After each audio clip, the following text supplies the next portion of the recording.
Hello दोस्तों, नमस्ते, जय श्री कृष्णा। तो फिर से स्वागत है आपका नए ब्लॉग में। तो आज हम उज्जैन को बाय कहते हुए आगे निकलेंगे। और ये दो पैरोट है, मैं इनसे बातें कर रही थी। 2-3 दिन होटल में रुकी थी, तो ये होटल के बाहर होटल वालों ने पाल रखा है। बहुत क्यूट थी ये दोनों।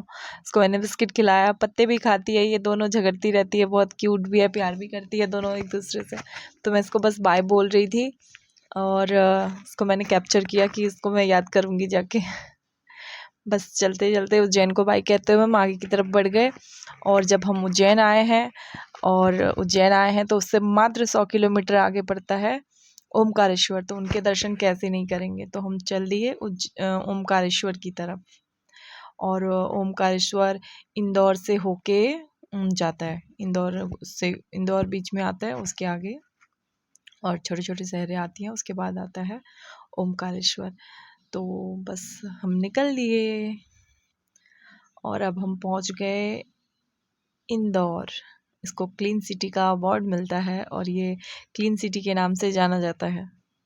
इंडिया का सबसे क्लीन सिटी है इंदौर। I love Indore. देखो ऊपर बोर्ड लगा हुआ है। और वाकई में बहुत क्लीन था एकदम। एक भी गंदा नहीं दिख रहा था, रोड पे भी नहीं दिख रहा था गंदा। हम बीच शहर में तो नहीं गए, हम हाईवे एक्सप्रेसवे से ही गए, बट फिर भी बहुत क्लीन नज़र आ रहा था। सब कुछ एकदम सिस्टमेटिक, बहुत अच्छा। और इंदौर से आगे बढ़ते हुए फिर पहाड़ी रास्ता शुरू हो जाता है। वहाँ देखिए, ये देखिए लंगूर। हम लोग इसको कैप्चर कर रहे थे रास्ते में, ऐसे ऐसे कुछ अजीब अजीब लंगूर बंदर सब आ रहे थे। हम उसको कैप्चर करते जा रहे थे और हम बहुत घने लंबे जाम में लगे हुए थे वहाँ। मैंने पूछा, मैं तो टेंशन में आ गई कि ये रास्ता भी नया है, अजीब है और इतना घंटों का 4-5 घंटों का ट्रैफिक लग गया था। पहाड़ी रास्ता है, वन वे रास्ता है वो, तो उस पे लंबा जाम लगा हुआ था। तो हम लोग जाम में ही फंसे हुए हैं। दोपहर से रात हो गई थी हमें पहुंचते पहुंचते। ये देखो बीच के कुछ गांव वगैरह हैं, सबको कैप्चर कर लिया था। हेलो गाय माता।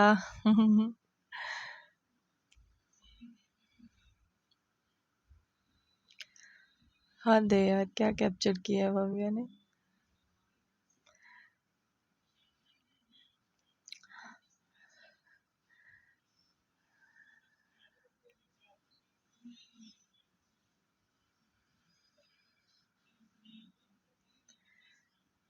काफ़ी लंबा सफ़र होता है, बहुत शॉर्ट करके मैं दिखाती हूँ, क्योंकि क्या ही दिखाऊँ, रास्ते ही रास्ते, रास्ते ही रास्ते।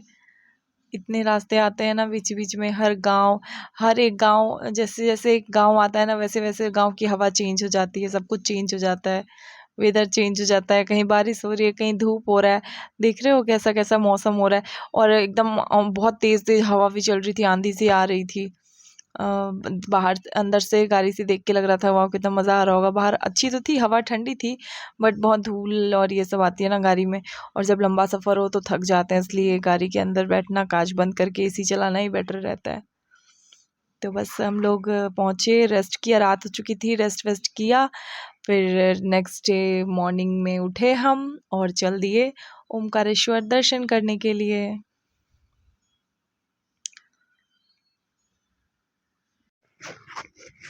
दर्शन करने के लिए हम लोग जा रहे थे, बट धूप बहुत ज़्यादा थी। और जैसे कि गर्मी छुट्टी है तो हर जगह भीड़ बहुत चल रही है, बहुत रश है, बहुत रश। और जब तक हम लोग मंदिर की तरफ गए ना, हमारा सर एकदम गर्म हो चुका था और भीड़ में हम लोग परेशान परेशान हो रहे थे। बट जैसे कि भक्ति में शक्ति होती है, तो बस उसी शक्ति के साथ हम लोग आगे बढ़ रहे थे धूप में। और नया जगह था तो थोड़ा इधर उधर देख भी रहे थे क्या क्या है। ये मंदिर का गेट है, अब हम लोग एंट्री ले रहे हैं और मंदिर की तरफ एक पुल से होके जाना पड़ता है। तो अभी हम लोग एक पुल पे चढ़ेंगे, ब्रिज है बना हुआ और वो है नर्मदा नदी के ऊपर।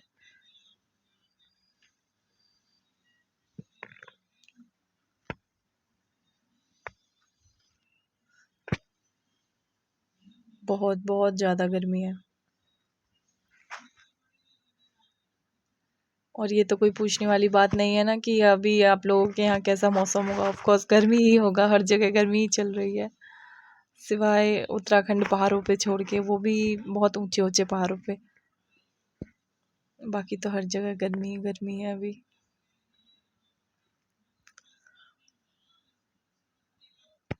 ये पुल आ गया,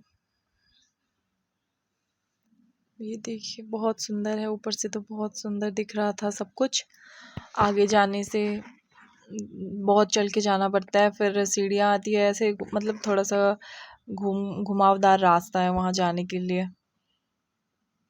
और सब कुछ तो ठीक है, लेकिन धूप और गर्मी के कारण ना थकावट हो जाती है बस, और तो कुछ नहीं। चलने में तो कोई प्रॉब्लम नहीं है। ये देखिए कितना सुंदर दिख रहा है ना ऊपर से, बहुत अच्छा दिख रहा था। हवाएं भी बहुत तेज चल रही थी, बट गरम गरम। रात को यहाँ बहुत ठंडी हवा चलती है और बहुत अच्छा होता है। ये देखिए कितनी भीड़ है, ये यहाँ लाइन में लगते हैं, जाते हैं। हम लोगों ने लाइन और भीड़ देख के तो वीआईपी टिकट कटवाई और वीआईपी दर्शन किए। ये वीआईपी दर्शन के लिए अलग से लाइन होती है, पंडित जी लेके जाते हैं। बाकी लाइन उस साइड थी जो कि बहुत लंबी थी, अगर हम उस लाइन से जाते तो हमें 3-4 घंटे लगने पड़ते लाइन में, जो कि हमारे अंदर इतनी एनर्जी बची नहीं थी, क्योंकि हम पहले से ही बहुत लंबे सफ़र पे ट्रैवल ही कर ही रहे हैं इसीलिए। ये अंदर आने का रास्ता, ये एक शनि भगवान का मूर्ति मंदिर के गेट के बाहर ही है, और ये बिल्कुल जहाँ शिवलिंग है उसके बिल्कुल नज़दीक आ गए हैं। और ये सब शिलाएँ देख रहे हैं ना आप, पंडित जी ने बताया 10,000 साल पुराना है, या पता नहीं कितना ही पुराना होगा। और ये ओमकारेश्वर ज्योतिर्लिंग की बहुत महानता है, बहुत मतलब ये दर्शन कर लीजिए, टीवी में आ रहा था वहाँ पे। फिर हम लोगों ने, अंदर कैमरा अलाउ नहीं है तो हम लोग नहीं लेके गए, और उसके बाद और भीड़ भी बहुत थी ना, तो हम कैरी कर ही नहीं पाते कैमरे को। पार्थ की थोड़ी सी तबीयत ख़राब हो रही थी गर्मी और भीड़ के कारण मंदिर के अंदर, बट फिर भी हम लोगों ने अच्छे से दर्शन किया। और जो हमारे पंडित जी थे, हम लोगों को वहाँ बिठा के रुद्राभिषेक करवाए, बहुत अच्छे से हमने मतलब पूजा की वहाँ पे। ये रहे महादेव, चंदन लगा रहे हैं हम लोग, उनका श्रृंगार कर रहे हैं। देखिए, और वहीं यहाँ बैठ के ना सब लोग अपने अपने पंडित जी बिठाते हैं यहाँ पे, और अच्छे से पूजा करवाते हैं। रुद्राभिषेक जैसा आप कहेंगे उस हिसाब से आपकी इच्छा अनुसार वहाँ पे पूजा करवाते हैं।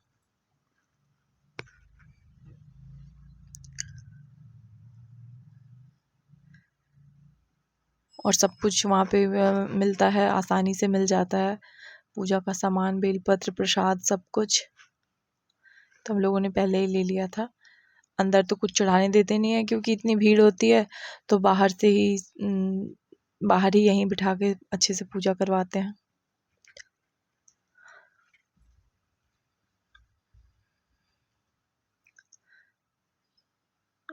ये देखिए, अब फूल से श्रृंगार हो रहा है बाबा का। वहाँ पे बहुत सारे लोग करवा रहे थे पूजा, बट हमारे महादेव सबसे सुंदर लग रहे थे, क्योंकि हमने उनका बहुत अच्छा श्रृंगार किया था।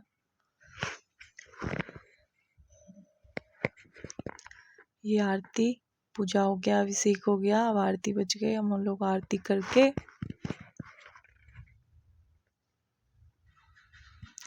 आप सब भी जहाँ जहाँ से देख रहे हैं वहीं से प्रणाम कर लीजिए, आशीर्वाद ले लीजिए।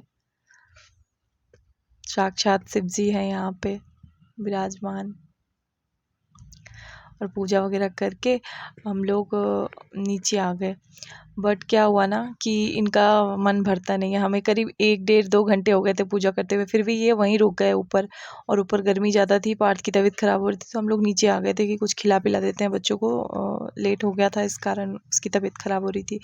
तो मैं नीचे आ गई थी, वेट कर रही थी, बट देखा कि आधे घंटे बीत गए, 1 घंटे बीत गए, ये आए नहीं। फिर मैं उन बच्चों को बिठा के उनको ढूंढने के लिए फिर से वापस ऊपर ही गई जहाँ मंदिर है, और उनको फ़ोन किया, अभी तक आप आए नहीं, बोल रहे हैं आ रहा हूँ मैं वेट कर रही थी, बट वो आए नहीं। बस ये है मंदिर के कुछ बाहर का नज़ारा। ऐसी दुकानें हैं बहुत सारी वहाँ पे, जहाँ से आप कुछ चीज़ें खरीद सकते हैं। वहाँ नर्मदेश्वर में नर्मदा का पत्थर, मतलब नर्मदेश्वर महादेव की पूजा आप शिवलिंग की घर में भी कर सकते हैं, तो वो वहाँ पे बहुत अच्छा मिलता है। ये देखिए जाते वक्त। और फिर थोड़ी देर रेस्ट करने के बाद हम लोग मंदिर से जाने के बाद थोड़ी देर रेस्ट किया, खाना वाना खाया। उसके बाद आ गए हम लोग शाम के करीब 5 साढ़े 5, क्योंकि गर्मी भी थोड़ी सी कम हो गई थी। फिर आ गए ममलेश्वर महादेव। कहते हैं ओमकारेश्वर के दर्शन और कर लिया है आपने, लेकिन अगर इनका नहीं किया तो आपकी यात्रा अधूरी है, पूरी नहीं मानी जाती। तो इसलिए इनका दर्शन भी बहुत ज़रूरी है। बट बहुत सारे लोग आते हैं ना, सिर्फ ओमकारेश्वर के दर्शन करते हैं और चले जाते हैं। तो आप लोग अगर वीडियो देख रहे हैं और इस वीडियो से आपको अगर कुछ सीखना है तो ज़रूर सीख लीजिए कि अगर आप ओमकारेश्वर कभी लाइफ में जाते हैं तो ममलेश्वर महादेव ज़रूर जाइएगा, तभी आपकी यात्रा पूरी होगी। और ये मंदिर इतना सुंदर है ना, जिसका कोई वर्णन ही नहीं किया जा सकता। और ऐतिहासिक मंदिर है ये, इतना पुराना मंदिर है, एज इट इज़ पहले की तरह ही है सब कुछ। लेकिन ओम जैसे कि ओमकारेश्वर में इतनी भीड़ थी, उतनी भीड़ यहाँ नहीं थी। एकदम शांत, इतना शांत कि मैं बता नहीं सकती। बहुत शांत, बहुत सुंदर, मतलब। और वहाँ का देखना, अभी आप वेदर और सब कुछ एकदम से चेंज हो गया फिर से। महादेव की जगह पे जाओ ना तो गर्मी है, कब धूप आ जाए, कब बारिश आ जाए। बारिश तो आंधी आ ही जाती है। ये देखिए बहुत प्यारा मौसम हो गया था। फिर शाम को पूरे दिन गर्मी झेलने के बाद अच्छा मौसम हो रहा था। तो हम लोग पहले बाहर बहुत सारे पिक्स विक्स लिए वहाँ पे। वीडियोज़, वहाँ नेटवर्क शायद आता नहीं, और वीडियोज़ अभी दर्शन बाकी था तो बनाना नहीं था, और रास्ते में वीडियोज़ ज़्यादा बना भी नहीं पाते। तो बस फ़ोटोज़ स्नैप वगैरह लिए वहाँ पे। और बस मैं तो देख ही रही थी मंदिर को कि कितना सुंदर है यार। फिर उसके बाद ये बाहर भोले बाबा के मंदिर के बाहर ये नंदी बाबा।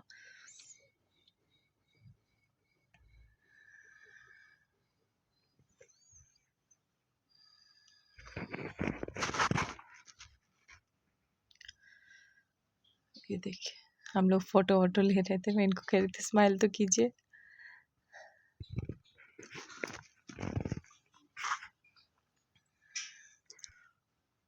और मंदिर के ऊपर वो ध्वज लहरा रहा है।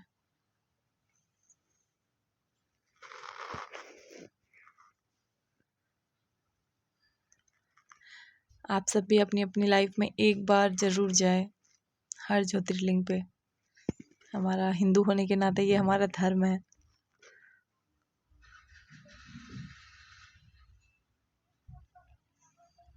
बहुत आनंद आएगा।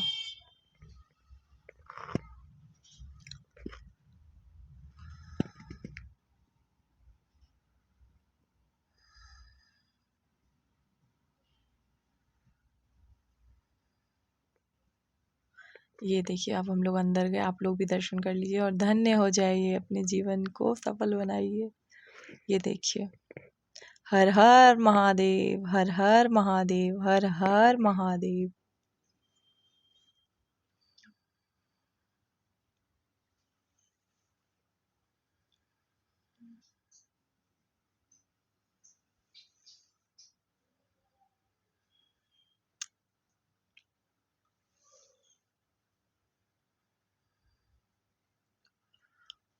और ये बहुत ज़्यादा पुराना मंदिर है, बहुत ज़्यादा। और सारे मंदिरों को जैसे अभी हर मंदिर को तोड़ के नया बनाया जा रहा है ना, ये एज इट इज़ पहले की तरह ही है सब कुछ। इसका कुछ भी नहीं चेंज हुआ, एक एक पत्थर। और यहाँ की एक एक पत्थर पे शंकराचार्य ने ना क्या हर वेद का सब कुछ लिख रखा है हाथों से, पत्थरों पे। किसी मतलब सिर्फ पेन इंक होता है ना, उन सब से नहीं, पत्थरों को क्या बोलते हैं उसको, क्या बोलते हैं, मतलब पत्थरों पे ही लिखा गया है। पत्थरों को काट काट के ऐसे करके लिखा हुआ है।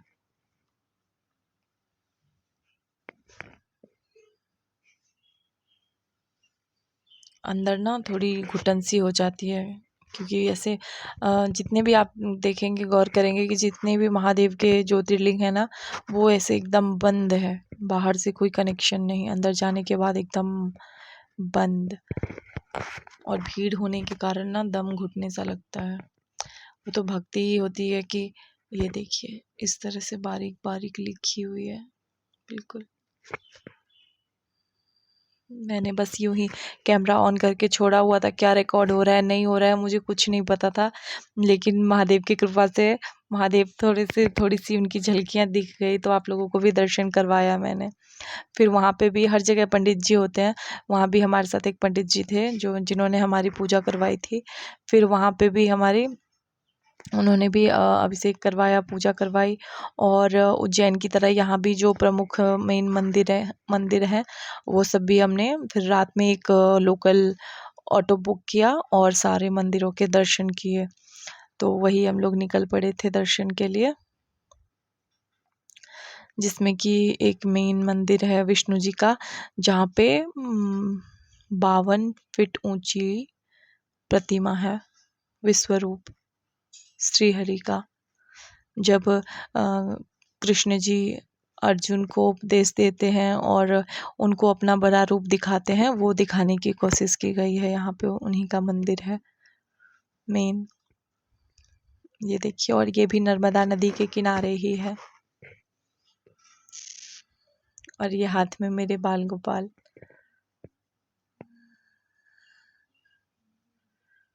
ये ऐसा है कुछ मंदिर, बहुत सुंदर था ये भी। और हम लोग रात को गए थे तो रात को अलग ही दिख रहा था, पीछे नर्मदा नदी है।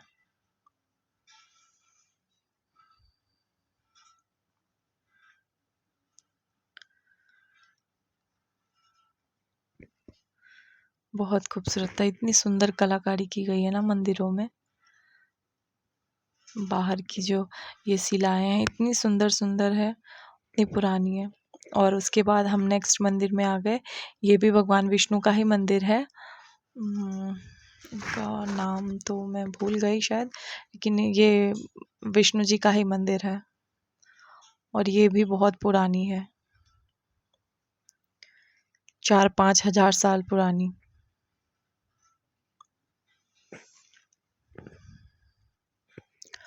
और यहाँ पे क्या हुआ था ना, मिलते हैं अगले ब्लॉग में। Thank you so much, please subscribe.